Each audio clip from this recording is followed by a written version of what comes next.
Selanjutnya, kita itu tidak boleh membayangkan bahwa dahulu itu Nabi Adam dan Ibunda Siti Hawa itu tinggal di gua-gua yang seperti buku sejarah, dan ada teorinya bahwa dulu itu manusia itu seperti kera. Itu adalah kesalahan dari teori Charles Darwin.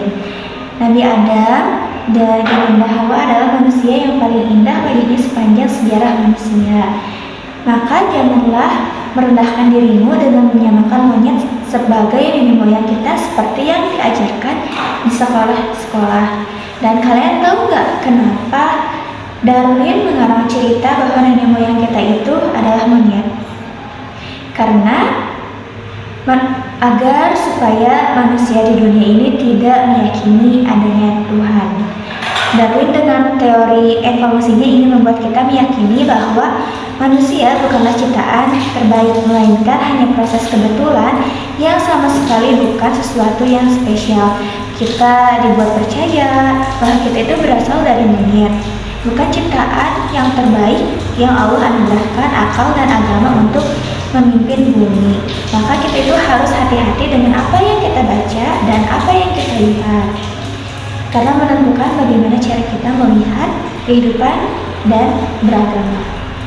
Oke, selanjutnya di sini penulis juga menjelaskan bahwa sejatinya tugas manusia itu telah Allah sebut di dalam firman-Nya di Quran Surat Al-Baqarah ayat 30, yang artinya sesungguhnya aku hendak menjadikan seorang khalifah di muka bumi ini. Jadi bahwa kita sebagai manusia itu dikirim oleh Allah di bumi ini untuk menjadikan seorang khalifah di muka bumi ini.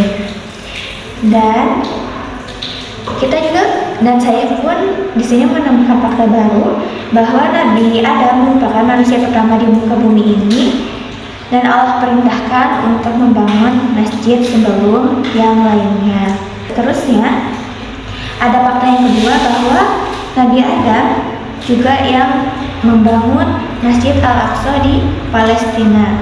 Ada juga faktanya, kenapa sih? Siapa yang paling berhak atas Masjid Al-Aqsa? Karena orang Yahudi meyakini bahwa Al-Aqsa itu dibangun di atas reruntuhan kuil Solomon. Mereka dengan sewenang-wenang membuat terowongan di bawah Al-Aqsa untuk mencari bukti bahwa dulu Masjid Al-Aqsa adalah kuil milik Yahudi. Maka jawablah, sejak manusia pertama diturunkan ke muka bumi ini, Al-Aqsa adalah masjid untuk menyembah Allah, dan yang membangunnya bukan manusia biasa, melainkan seorang nabi. Memangnya ada bukti apa sih bahwa Nabi Adam alaihissalam yang membangun Masjid Al-Aqsa ini? Ini ada Abu Dzar Al-Ghifari akan mengabarkan suatu hari ia bertanya pada Nabi Muhammad, "Wahai Rasulullah, apakah masjid yang pertama kali dibangun di muka bumi?" Rasulullah menjawab, "Masjidil Haram." "Lalu, masjid apa wahai Rasulullah?" selidik Abu Dzar. "Lalu Masjidil Aqsa," jawab Rasulullah dengan lugas. Berapa jarak antara pembangunan dua masjid tersebut?" tanya Abu Dzar. Maka Rasulullah menjawab, "ringkas 40 tahun. Hadis ini sahih, diriwayatkan oleh imamnya ahli hadis Imam Bukhari.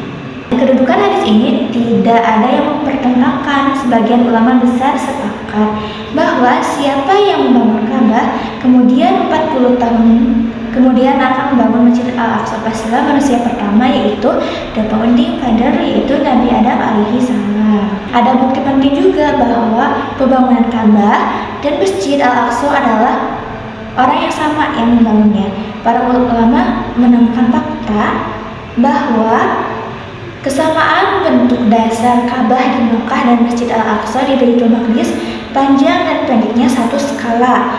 Sebuah bukti yang menambahkan keyakinan bahwa Nabi Adamlah yang memang membangun kedua masjid ini. Ka'bah yang dibangun oleh Nabi Adam ditinggikan lagi oleh Nabi Ibrahim dan Nabi Ismail semata-mata untuk menarik manusia agar beribadah pada Tuhan yang Esa.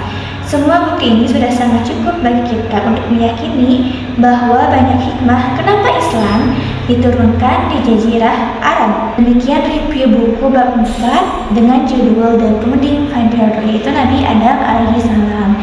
Mudah-mudahan fakta-fakta yang dituliskan oleh penulis di sini membuat kita tahu bahwa banyak sekali loh sejarah Islam yang bagi saya masih ternyata belum diketahui.